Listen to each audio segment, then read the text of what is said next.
Second, is it correct na nag-sign siya ng waiver? I don't know, Mr. Chair. Why? Hindi para sa akin yung Mr. Chair. I have my investigator. No, but you're the head. Hindi na usually. Ay, Sir Wilkins. Maglulukuhan ba tayo dito? No, Mr. Chair. Kasi sa akin, Mr. Chair. Project mo yon. Yes, Mr. Chair. Ngayon, kinuha niyo yung subject, yung supposedly suspect, without a warrant. Di ba tama? Without a warrant? The invitation? Yes, Mr. Chair. So now, para hindi kayo makasuhan, nag-waive siya. Pumirma ng waiver, tama? Hindi ko alam, Mr. Chair, kung nag-waiver siya because my investigator, sila yun, Mr. Chair eh. Usually, Mr. Chair, pag head Mr. ka ng office, Mr. Wilkins, ikaw yung head of office, napakalaking project, tapos hindi mo alam, tapos hinayaan mo yung mga tao mo na papirmahin yung subject or yung suspect for a waiver? Mr. Chair, as head of office, ang in charge dyan is investigator. I delegate the job sa investigator. Anyway, Mr. Chair, may lawyer sila, Mr. Chair eh. But in that case, Mr. Wilkins, are you not liable if ever there will be a violation of the rights of because you're just at the head and there is an investigator? Ito, theoretical lang. Mr. Chair. Are you not liable? Theoretical ha? Hindi ko sinasabi na he has all the basis of his overclaim. Usually, Mr. Chair, sa... Hindi nga. At tinatanong ko, theoretical. Hypothetical. Theoretical. Are you liable or not? No, Mr. Chair. Why? Dahil hindi naman... But you are the head of Yes, Mr. the office. Yes, Mr. Chair. If illegal activity or whatever violation of law under your office, as the head of office, you are liable, especially in this case.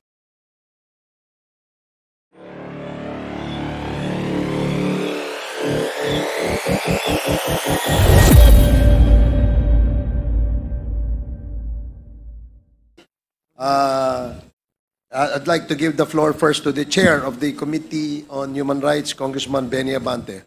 Thank you, Mr. Chair. Gusto ko po sanang tanungin si Miss Jed Pilapil-C. Ano po? Taga saan po kayo? Taga Surigao del Sur po. Oo, yung mga Pilapil taga Surigao. Opo. Okay. Kasi meron akong mga kamag-anak na Pilapil sa Bicol. Oo. Sinabi nyo, nung December 31, 2004, ay tinawagan po kayo ng asawa nyo, si Alan C. Opo, Your Honor, kasi nga, nag-usap kami na magkita. Anong napag-usapan nyo? Tinawagan niya po ako kasi supposedly nga magkita kami sa SM dahil ipapasyal namin yung anak namin. Nagkataon po na tulog siya nung mga 3 p.m. Kaya sabi ko sa kanya, mamaya na lang kasi tulog yung bata. Kaya hinintay ko na magising yung anak namin. So siguro mga 5 p.m. Ilan po ang anak nyo? Isa lang po. Okay. Tapos, nung 5 p.m. kaya... Lalaki siya, lalaki. Babae po. Ilang taon na siya? Actually, nung iniwan ko siya, 3 years old pa lang. So, 20 years na po ako, 23 na po siya. Okay. Nasaan po siya ngayon, yung anak? Nandito po, sa Manila po. Sa Manila. Okay. Nagpunta pa kayo sa SM? Opo, pumunta po ako mga alas 5 na po ng hapon. Nagmadali ako kasi nga 5 p.m. na yon. Tapos, nung pagdating ko sa SM, nalaman ko na mga 6:30, mag-close na pala. Almost 6, dumating ako doon. So, nung pag-park ko ng sasakyan, tinawagan ko agad siya kasi nga, makikita kami doon. Ang nangyari, hindi na siya sumasagot. So, nagmadali ako ng tawag, nagpaulit-ulit ako ng nag-dial kasi kailangan ko nga siya na magmadali kami kasi wala kaming bigas at that time. Kailangan kong bumili ng bigas kasi yung katulong namin nakalimutan niya. So ngayon, hindi man talaga siya sumagot, pumunta ko sa Gloria Maris kasi wala kaming ulam, magbili na lang kami.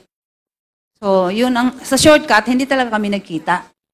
Umuwi ako ng bahay. Pagdating ko doon, kasi nandun yung mother-in-law at saka father-in-law ko galing China. Naiwan sila sa bahay. Anong oras kayo umuwi ng bahay? Siguro kasi natapos ako sa SM mga 6:30. Siguro by mga 7:30 nasa bahay na po ako. Nakabalik na po ako. Pagdating ko po doon, hinanap ng mama niya, yung parents niya, bakit daw hindi ko kasama si Alan.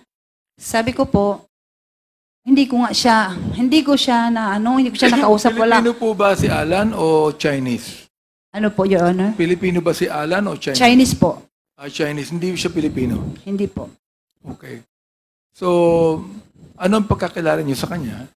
Matagal na kayo mag-asawa nung at that time, nung Hindi po, December 31, 2004. 2004, matagal na ba kayo mag-asawa? Hindi po, kasi 2000 lang po kami kinasal, July. So, parang almost mga 4 years and 4 months pa siguro, mga ganyan. Okay po ba ang buhay niyo? Maganda ba yung pamilya niyo? O ano po ba kalagayan ng buhay niyo?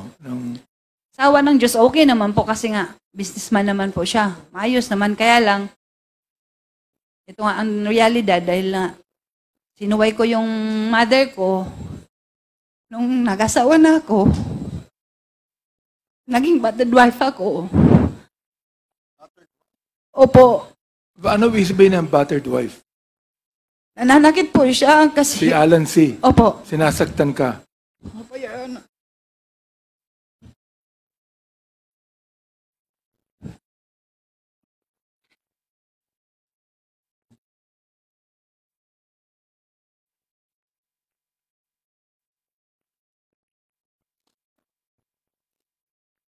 Siguro nga ito yung pinaka-biggest mistake na ginawa ko sa buong buhay ko.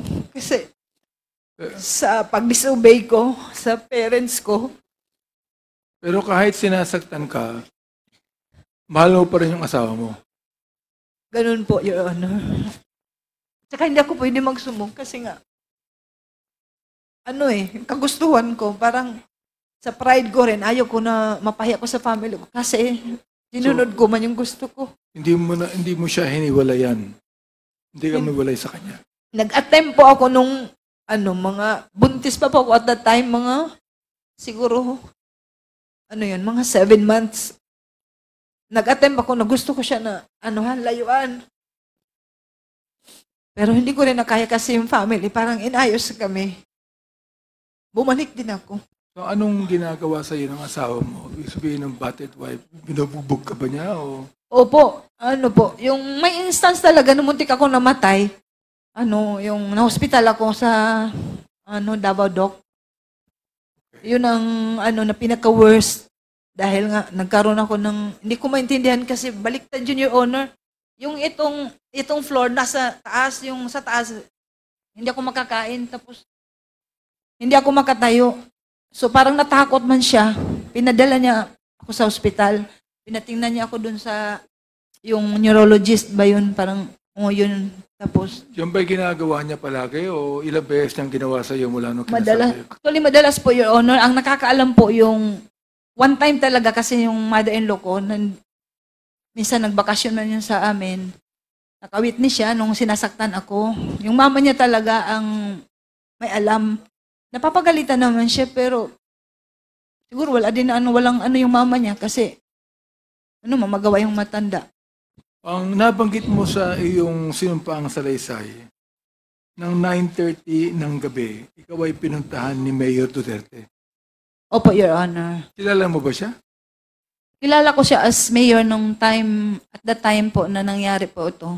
Kilala ka ba niya? Hindi ko po alam kung kilala niya ako kasi never po kami na... It's your first time na makita mo siya? Opo. Okay. So, ibig sabihin, magkaibigan yung Mayor Duterte at that time at si Alan C. Hindi ko po alam kung friends sila kasi hindi ko naman po nakita never ko po na nakita si Mayor Duterte at saka yung asawa ko. Mhm. Hindi ko yan sila na, Ang sabi niya sa'yo, na galit siya sa asawa mo. opo, nung pumunta siya, yan, kasi hinanap niya. Tinanong ko siya kung bakit. Ang sabi niya, basta galit na galit ako sa asawa mo. Hindi niya sinabi ang dahilan kung bakit. Hindi niya sinabi kasi nga, kinulit ko nga siya, bakit po Mayor? Bakit may kasalanan po ba nagawa ang asawa ko? Bakit galit na galit? Kasi talagang galit siya, parang nanggigigil siya sa galit. Tapos sabi niya, Ibig sabihin, kung pinuntahan ka ni Mayor Duterte at that time, kilalang kilala nung Mayor Duterte at that time, ang asawa mo. hindi ko, Palagay ko, hindi kanya pupuntahan kung hindi mahalaga si Alan C. kay Mayor Duterte. Tama? hindi ko po masabi, Your Honor, kasi hindi ko naman alam kung magkakilala sila. Ang alam ko, Mayor siya, pero never ko nga talaga na nakita yan sila na or wala kong instance na nakita na, Binanggit niya sa'yo na huwag kang lalabas ng bahay opo, at Your Honor. bibigyan ka ng security Opo, Your Honor. mula sa RMG, CIDG, pati Task Force Davao. Yun ang Opo. sabi. Nabigyan ka ba? Opo, Your Honor. Umalis si Mayor Duterte ilang minuto after na dumating siya. Ano yung again, Your Honor? Umalis siya sa bahay mo ilang minuto pagkatapos niyan dumating. Dumating siya ng 9:30, umalis siya ng anong oras? Madali naman lang po yung pag-uusap namin kasi nagtanong lang siya. Nag-usap kami dahil nga Friday kasi hindi ko yun makalimutan kasi Friday, magsa-Sabbath day na po ako pagka following day. Supposedly doon po yung Sabbath service namin sa Eden, yung resort doon sa Davao. Yung sinabi niya sa akin na huwag kang umalis kasi babalik ako sa'yo bukas. Huwag ka muna magpunta So, doon. nung umalis siya, Miss Jed, dumating yung mga security. Actually, nung pumunta po siya, Your Honor, marami sila eh. Marami siyang kasama. Marami sila. Kilala mo ba yung ibang kasama niya? Wala akong nakilala kahit isa doon, maliban wala. sa kanya. Wala siyang kasamang anak niya o sino man? Vice Mayor, Kunsel, wala po siyang kasama. Wala talagang nakilala doon. At saka madilim din yun, yung time na yun kasi mga 9:30 na yun, madilim yung hindi ko masyado na yung mga mukha ng mga kasama. Pero marami talaga Siya sila. ba yung nagbalik kinabukasan sa pangako niya? Hindi siya nagbalik. Hindi na siya bumalik. O after several hours, binanggit mo na ang isang kaibigan mo ay tumawag sa iyo Nagtawag o po. tumawag sa asawa mo. Anong ibig sabihin nun? Ito, hindi ko talaga ma-sure kung sa akin na cellphone o sa asawa ko. Kasi nga, yung cellphone ng asawa ko, pag hindi siya sumagot or naka-off, magda-divert po sa akin. Mhm. So, nung time na tumawag yung kaibigan niya, kalimutan ko na yung pangalan, matagal-tagal lang, 20 years na po. Kasi, nung tumawag siya sa akin, Nakausap mo siya? opo, nang pagsagot ko, so, siyempre, kilala niya, babae ang sumagot, so ako yon. Nung pagsagot ko, sabi niya, Mrs., buksan mo television kasi, yung Dumoy ni Raid, nandun asawa mo, nandun si Alan, may namatay doon, may mga namatay. Parang hindi ako makapaniwala. Sabi ko, kasi alam ko may nakarenta doon yung bahay ko. Sabi ko, hindi, may nakarenta doon. Sabi siya, hindi, buksan mo television.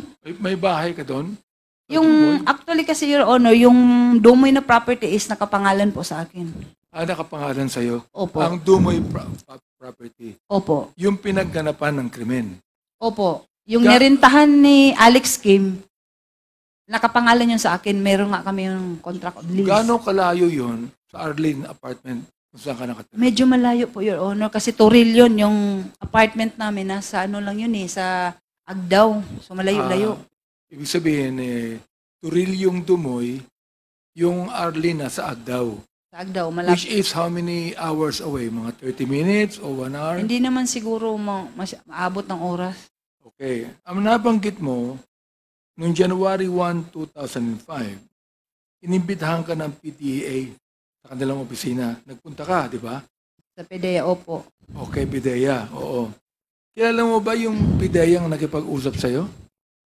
Hindi ko sila kilala nung una kasi wala akong kilala doon kahit isa sa kanila. Okay. Nakilala ko na lang sila nung may mga ano sila yung parang dito, mga sa pangalan. Kaya So, nakikita. sino po ang ideya na nakilala mong kumausap sa'yo? Na Yung- in-interview ka? Una yung si Monte de Ramos po. Sino po? Sino po? Monte de Ramos, namatay na po yun, Your Honor. Ang alam ko. Namatay na. Opo. Anong kinamatay niya? Base lang po sa sinabi sa akin kasi before po siya namatay, nagpunta pa yun ng jail. Ano, parang heart attack yata. Hindi ko talaga sure, pero Heart yun attack? lang. Opo, Oo. yun lang Hindi- ang sinabi Hindi po sa siya namatay sa pakikipaglaban. Hindi ko talaga sure kung ano, pero ang sabi na ano daw siya, na heart attack. Sino pa ho ang nakausap mo niyo sa PIDEA? Yung si ano, nakilala ko na yun, si Val Carillo. Val Carillo. Opo. Ang kanyang apelido ay Carillo. Opo, Your Honor. Siya po ba'y buhay pa? Wala na talaga kong balita, Your Honor. 20 years na nga po ang dumaan. Hindi ko na alam, hindi ko na nga kilala siguro kahit mga mukha nila. Hindi ko na Okay. matandaan. 20 years. Alright. Sino po itong si Alex Kim? Ano po, yan po yung nag-rent ng ano namin, yung bahay namin. Ano po ang kanyang relasyon kay Alan C? Actually, first time ko lang talaga na nakita si Alex Kim, pinakalala sa akin ng asawa ko. Sabi niya, mag-rent nga daw kasi mag-open daw sila ng business. Yung sa Dumoy. So Yun. business partner po siya ni Alan. Hindi ko alam kung business partner sila, pero ang sabi niya sa akin, mag-open ng business si Alex Kim. Yun ang sabi niya. Ito ba si Alex Kim ay Chinese din o Pilipino? Hindi ko maintindihan, Your Honor, yung nationality niya, honestly, kasi nga, marunong siya mag-Korean, marunong siya mag-Japanese, marunong siya mag-Chinese, marunong siya mag-Tagalog. Kaya hindi ko alam kung Korean, Chinese ba siya o ano. Kasi nagtaka nga ako, kaya nalaman ko, kasi nagyabang siya. Salita siya ng Korean, sabi ko, ay, parang matalino siya. Sabi ko, bakit ang dami niyang alam na mga languages? Marahil kaibigan din ito ng the then Mayor Duterte, si Alex Kim, correct? Hindi ko po alam, Mayor. Hindi ko po alam na si Mayor at saka siya magkaibigan kasi nakita ko lang po si Alex Kim nung pinakilala nga ni Ala, nung asawa ko na magre-rent siya ng bahay. Ito namang si Hong Ming na may-ari ng DCLA Plaza. Ito po bang DCLA Plaza nasa Davao po. Davao Yun. City mismo? Opo, Your Honor. At ang may-ari ay si Hong Ming. Opo, yun po ang pagkakilala ko sa kanya, Hong Ming. Kasi yun ang tawag ng asawa ko, Hong Ming. So ito Hong yung ano yung full name niya? Honestly, Your Honor, hindi ko kilala kung ano talagang pangalan niya. Kasi nga, pag yung asawa ko, sabi, magpunta tayo kay Hong Ming kasi nga may display area kami doon sa mga mattresses, yung foam. Hindi kaya itong si Hong Ming ay si Michael Yang din sapagkat si Michael Yang nagsasabing siya ang may-ari ng DCLA Plaza? Honestly, ito, Your Honor, pinakita sa akin yung picture kasi may sa akin na yung friend ko, sabi niya, alleged, yung asawa mo na ungkat na naman yung kaso nyo kasi si Michael Yang. Kilala mo si Michael Yang? Sabi ko, hindi ko kilala yan si Michael Yang. Sabi niya, yung may-ari ng DCLA. Sabi ko, ang pagkakilala ko sa may-ari ng DCLA, si Hong Ming, hindi ko kilala yung Michael Yang. Therefore, dahilan dun sa usapang yan, nakita mo ngayon na ang may-ari ng DCLA na Hong Ming ay si Michael Yang din. Nakita ko yung picture.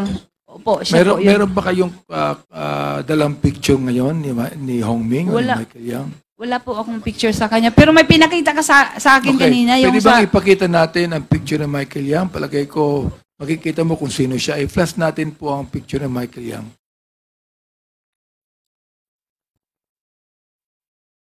Matagal na bang kaibigan ni Alan C. si Hong Ming? Hindi ko po masabi, Your Honor, kung matagal na sila na magkakilala. Kasi nga, Pero nagpupunta kami, si Hong Ming sa bahay nyo. hindi siya nagpupunta. Kayo nagpupunta Kami sa ang kanya? pupunta doon kasi nga may display area kami doon sa kanya. Okay. Opo. So, ilang beses kayo nagpupunta ron sa isang linggo? Hindi naman palagi, not frequent, but siguro sa mga isang buwan, minsan once or twice ganyan. Pero hindi ko siya masyado nakakausap kasi pag pupunta kami doon, sila nga ang nag-uusap dahil ako, di ba meron siya mga tinda, yung mga damit. O di kilala mo yung Hong Ming. Nakita ko siya, po, Okay. Your Honor. So, andito na ba yung picture ni Michael Yang? Ipakita natin kung yun nga. Can we ask yan, the, yan. yan. Ayan.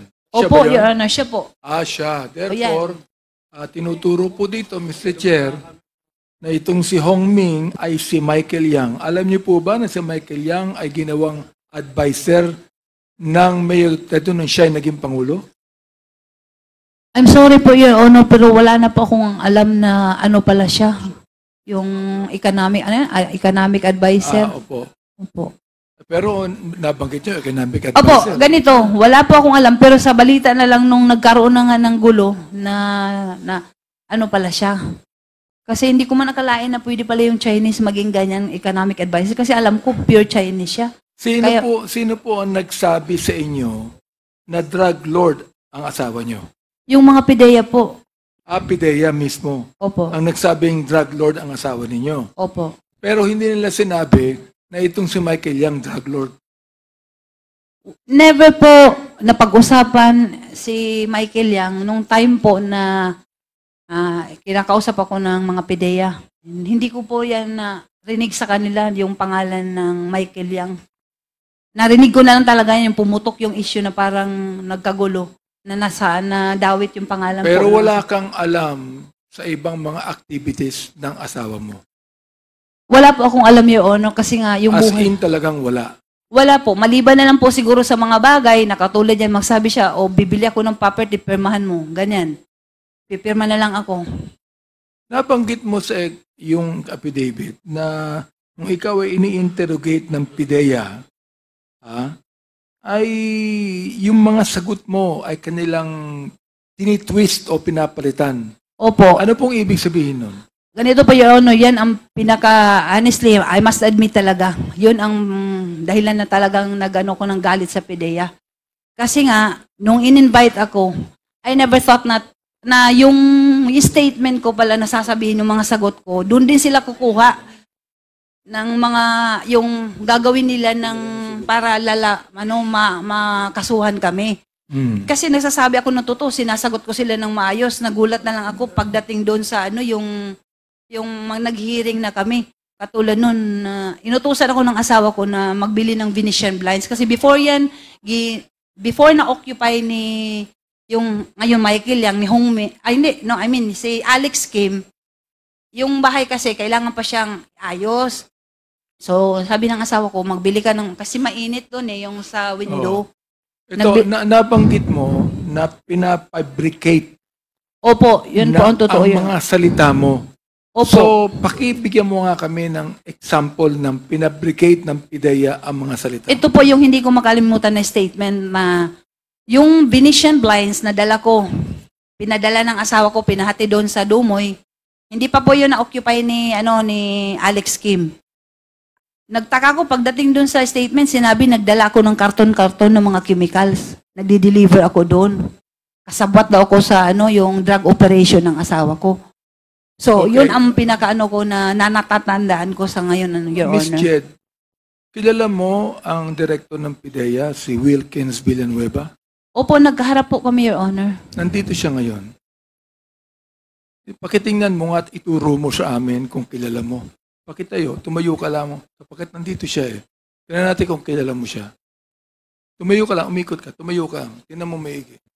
Kung kilala mo, ang siyang nag-interrogate sa'yo, nakipag-usap sa'yo, ang director po ng PIDEA at that time ay si Wilkins Villanueva. Pakituro nyo nga kung sino siya.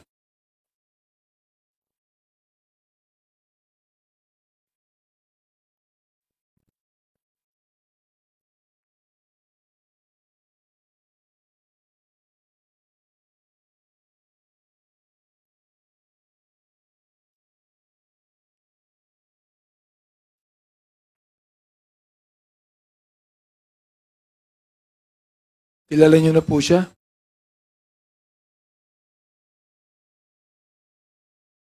Opo, Your Honor. Nakita Sino ko, po siya? medyo tumandaan na po siya kasi parang ano ko muna. Pakituro nyo nga po kung sino kung nakita nyo. Medyo tumanda na nga siguro dahil O kasi pa, 20 nag-iba years na yun eh. Opo, kasi Oo. parang medyo naalangan niya kung siya nga ba talaga. Director Wilkins, pwede po bang tumayo kayo sandali? Pakitayo nga, Miss Jed, ayan. Yan si Wilkins Villanueva. Siya ba ang nag-interrogate sa'yo? Siya ba, hindi pa kita pinapaupo, siya ba ang nag-fabricate ng mga salita mo? Hindi po, si Sino? Monte de Ramos po. Monte de Ramos. Opo. Pero yung Monte de Ramos, kasama ni Wilkins at that time. Sa palagay ko po, kasi nasa office po kami ng PIDEA, tao niya po, kasi siya po yung ano So dun. sila ang nagsabi na ikaw ay nagdala ng mga karton-karton na mga chemical sa Dumoy. Opo, Your Honor. Oh, Mr. Wilkins, are you agreeing to what Miss Jed said? No, Your Honor.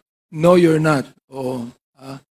Alam mo, nung inausap ka rin namin noon panay ang mo Mahilig ka sa no? Dapat ang pangalan mo yung pangalan nung kalaban ni James Bond, si Dr. No. Mahilig ka sa no So nagsasabi ka ng totoo at nagisinungaling si Miss Jed. Is that what you're saying? Mr. Chair, ang investigador ko noon Is ay that si... what you're saying? Mr. Chair, can you please Will you repeat please the question? answer me directly? Answer me directly. Mr. Chair, can you please repeat the question, Mr. Chair? Ano ba yung question ko? 1 minute suspension.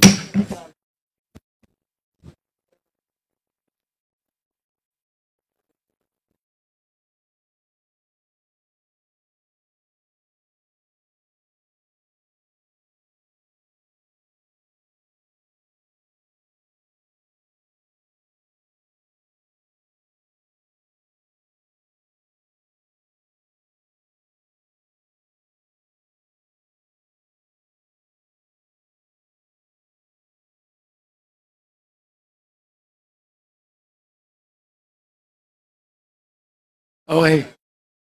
Hearing is resumed. Naalala ko na. No, talagang tumatanda na tayo no? Ang tanong ko, is that what you're saying? So, please explain. Thank you, Mr. Chair.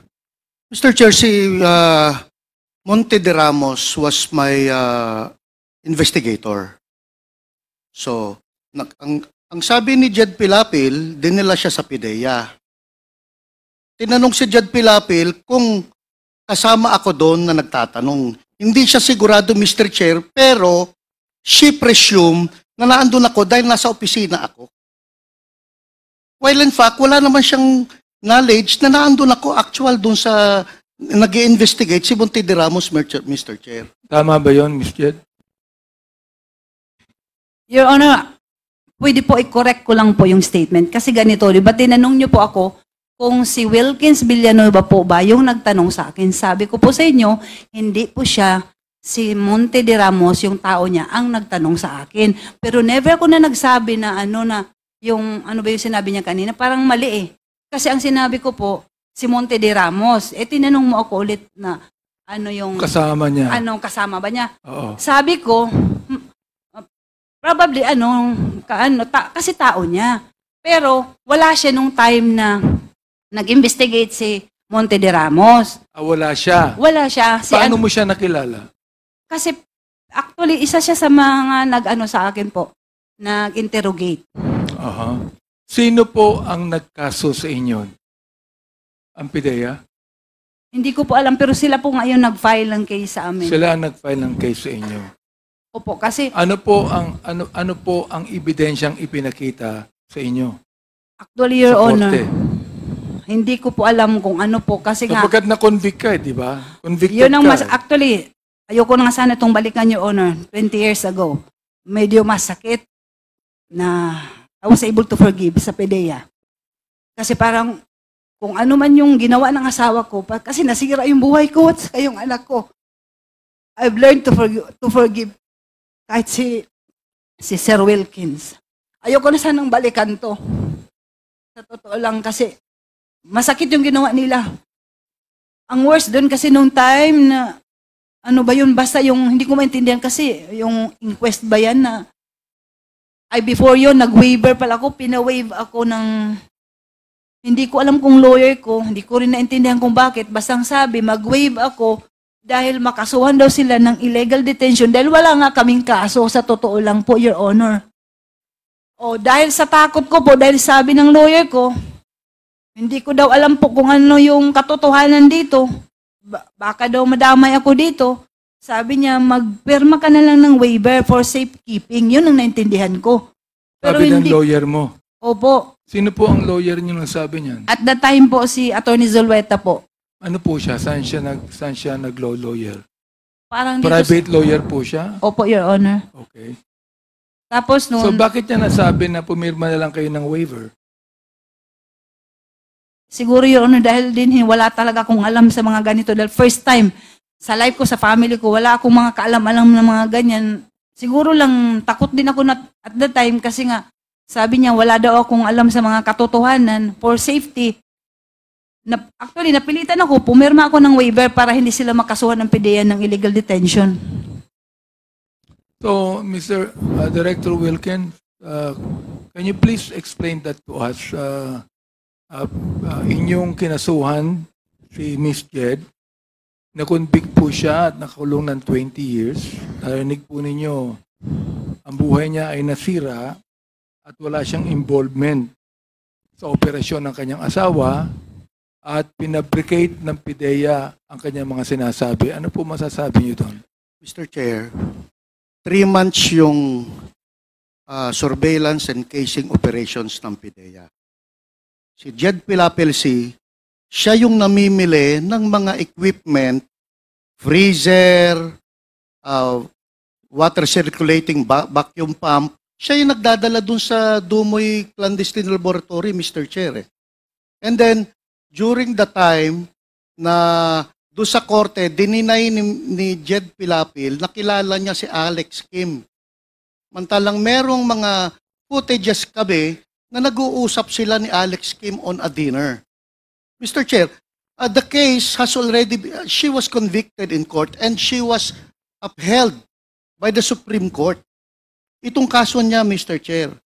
So, for 3 months, imposible hindi alam ni Jed at ni Jong Pilapil na involved siya dun sa pag-set up ng laboratory sa Dumoy. That's impossible, Mr. Chair. Ano po masasabi niyo ron, Miss Jed? Sabi ko nga po, Your Honor, napatawad ko na po sila. Mahirap na po makipagtalo kay, sorry po, Mr. Villanueva, pero pinaglaban nga namin, kung pwede nga lang siguro, sa Honorable Court na to, ito sa Quadcom, pwede nyo naman po mabasa yung lahat ng ano, kasi yung sinasabi ni Sir Villanueva, na dininay ko si Alex Kim, never po na nag-deny ako sa kanya dahil nga siya yung lessee ng property ko. At nakarecord yan sa court na kami ay may contract of lease. Paano ko sabihin na hindi ko siya kilala? Nagpirmahan kami. Matagal na kasi yung kaya palagay ko, wala na yung mga records. Ano po? Palagay ko po, Your Honor, hindi ko na po alam. Hindi na kayo makakuha ng record para malaman po natin kung talagang sinabi niyong hindi niyo kilala si Alex Kim. Pwede po, Your Honor. Di ba archive siguro yan? Pero ewan ko lang kasi 20 years ago, parang kahit nga ako yung ibang events, hindi ko na alam po. Mr. Chair, ano bang magagawa natin dito? Yes. Kung halimbawa, kung makita natin na talagang totoo ang sinasabi ni Mr. Wilkins o totoo yung sinasabi ni Ms. Jed. Chairman Karaps, Chairman, before, with the indulgence of Congressman Denny. Anyway, Sir Wilkins, doon sa narration ni Jed, tama po ba na nung, of course, again, you will not remember the exact date, but dito, tandaan ni Jane, noong January 4, 2005, inimbitahan niyo daw si Jane, si Jed, at saka sa opisina niyo.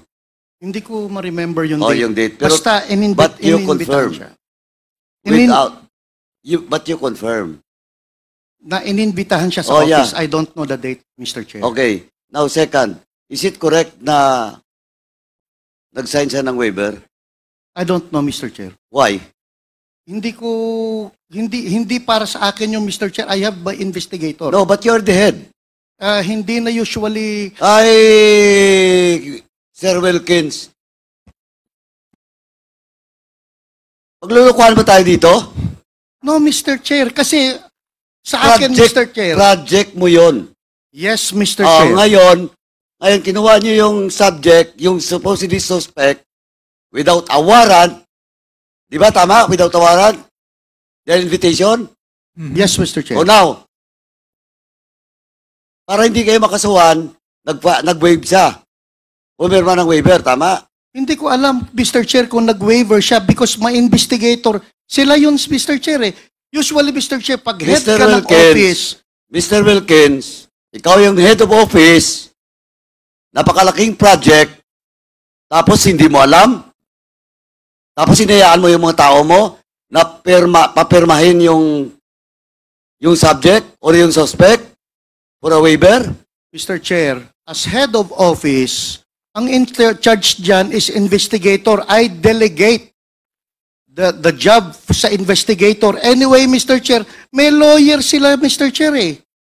But in that case, Mr. Wilkins, are you not liable if ever there will be a violation of the rights of because you're just at the head and there is an investigator? Ito, theoretical lang. Mr. Are Chair, you not liable? Theoretical hindi ko sinasabi na he has all the basis of his overclaim. usually, Mr. Chair, sa... Hindi nga. At tinatanong ko, theoretical. Hypothetical. Theoretical. Are you liable or not? No, Mr. Chair. Why? Dahil hindi naman... But you are the head of Yes, Mr. the office. Yes, If- Mr. Chair. If illegal activity or whatever violation of law under your office, as the head of office, you are liable, especially in this case. Especially in this case, this is a very big project of your office.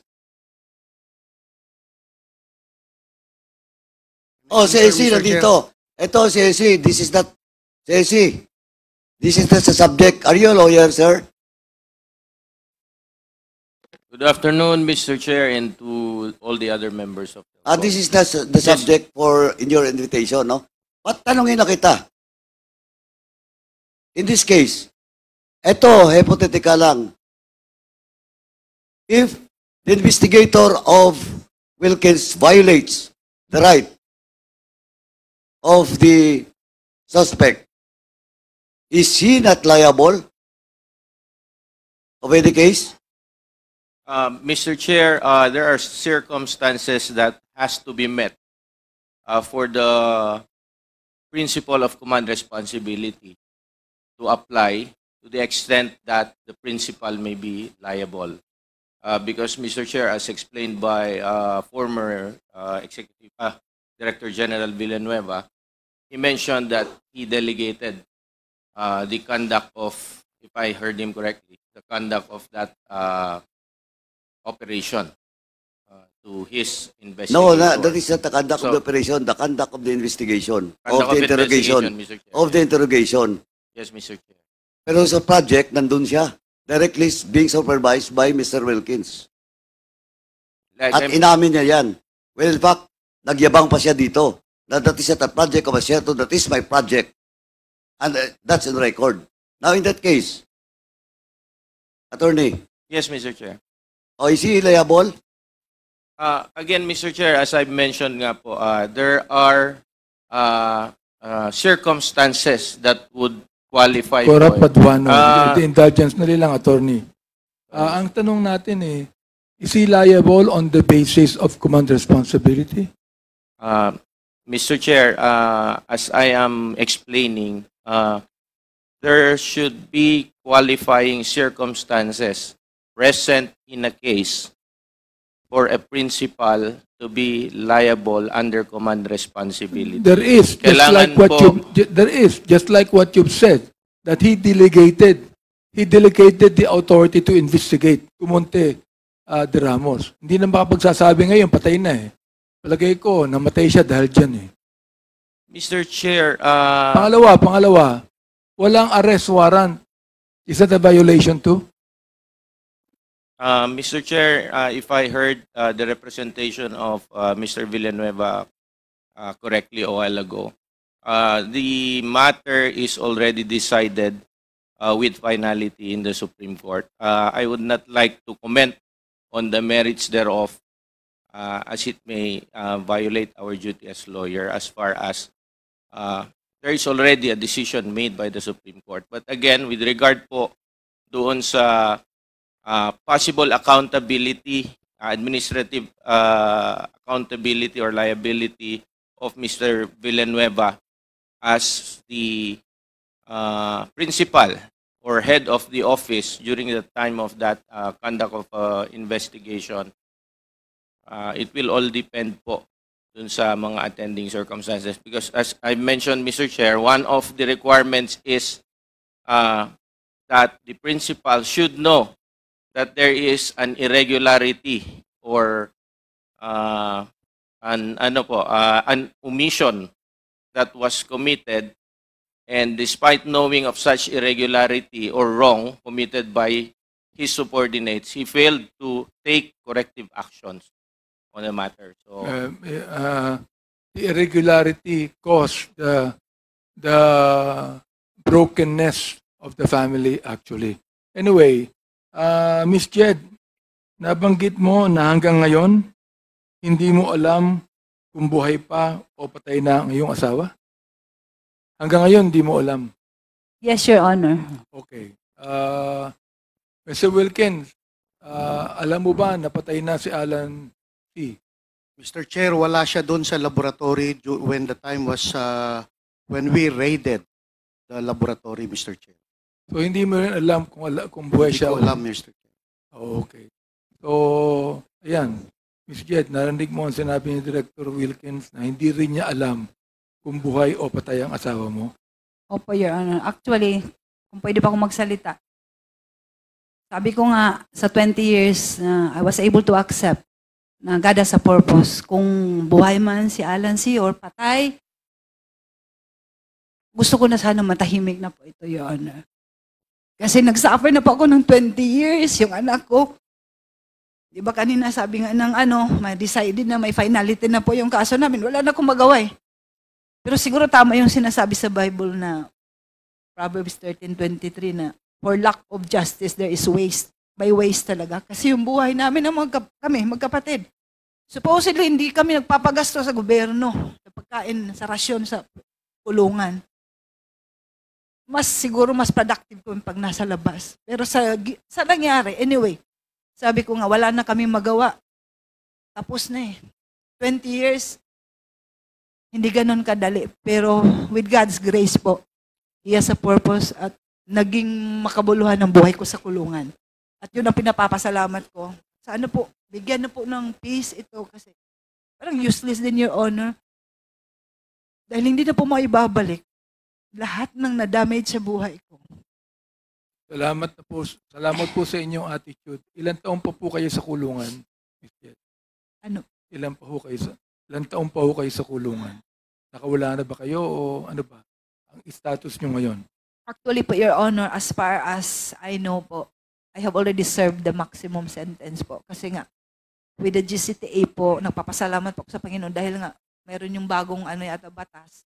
I was able to avail ng GCTA. So from jail, sa tulong ni God, I was able to maintain yung good attitude ko sa jail until sa correctional. And I am even the trustee mula sa jail hanggang sa correctional. At ito ay pinapasalamatan ko dahil it's a privilege. Privilege lang po ito. And siguro nga, sabi ko nga, may purpose si God. At sa ngayon, so sana, I would like to take this opportunity to speak if I may be allowed by this honorable committee na sana po mabigyan na po ng pansin yung hinihiling ko na kalayaan, pati yung kapatid ko. Kasi 3 years old pa po yung anak ko, mag-23 na. Ang hirap i-explain sa kanya kung bakit hanggang ngayon nandito pa rin kami ng kapatid ko. Ang iyong kapatid na convict din. Opo, Your Honor. Nasa Dapicol po siya. Kumusta na po siya ngayon? Sa awa ng Diyos nga, Your Honor, both of us, we Wala are, rin din po siyang kasalanan. pareho po kami, Your Honor. I will speak for my brother kasi kilala ko siya. Kumusta yung anak ninyo ngayon? Sa ngayon po, masasabi ko siguro sa tulong ni God, I tried to explain to her na God has a purpose. She must be strong. Sabi ko sa kanya, medyo nasaktan lang siya talaga. Dahil nga ito sa nangyari ngayon, bakit naungkat na naman ito? Dahil tapos na nga. Tumahimik na nga yung buhay ko sa 20 years sa kulungan. Bakit ito? Pero siguro, baka ito yung opportunity na sana mapansin na makauwi na rin kami ng kapatid ko. At para na rin kung okay lang po na. Marami po sa mga kasamahan ko sa kulungan na baka kasi itong body na to, I am praying for this body, hindi lang sa yung lawmakers ng Philippines na i-enlighten po kayo kasi ang daming, siguro, yung 20 years ko sa kulungan na nakita ko na baka mabigyan nyo rin ng pansin, lalo na po yung matatanda na namamatay na lang doon, sobra na ng 20 years, hindi pa nakakalaya. Yun lang po sana maano ko na sana hindi lang po ako, mabigyan ng pansin po yung mga nakakulong. Mr. Wilkins, alam ko po na mahirap din ang inyong kalagayan. Ano po? Pero alam nyo, tulad ng testimony po ni Ms. Jed, kung totoo po yung sinasabi niya, you are guilty of human rights violation. Kung totoo yung sinasabi niya, Mr. Wilkins, tama ho ba ako? I don't think so, Mr. Chair. Sabi ko, kung totoo ang sinasabi niya, you are guilty of human rights violation. Yes, Mr. Chair. You are. Correct? Yes, Mr. Chair. Kung totoo yung sinasabi niya. Kung totoo, Yes, you Mr. are Chair. guilty Yes, of Mr. human Chair. rights violation. At sasabihin ko sa iyo, kung totoo ang sinasabi niya, hindi ka na makakatulog mamayang gabi. Mr. Chair. 20 years yan, Mr. Chair.